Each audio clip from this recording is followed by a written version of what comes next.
Ayon sa cultural researcher na si Bernard Joseph Esposo Guerrero, ang mga tradisyon ni Juan tuwing undas, impluwensya rin ng mga dayuhang mananakop. Kahit nung unang panahon, nung wala pang mga Kastila, nag-aalay na tayo. Parte ng kultura ng mga sinuunang Pilipino. Pero kung titignan natin, sa Mexico din, nag-aalay din sila. Kung tutuusin mo, ang lengguwahe ng pag-aalay ay universal. Lahat ng mga tao sa buong mundo, meron silang pag-intindi na importante ang pag-aalay.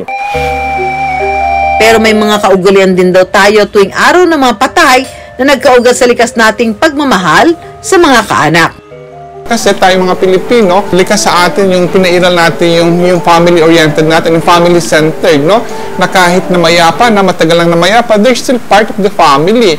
Kaya naman, makikita natin yung namayapa sa atin. Pag birthday na dumarating, kapag death anniversary niya, kapag may okasyon, we offer food to them. Kasi tinuturing pa rin natin sila na extension of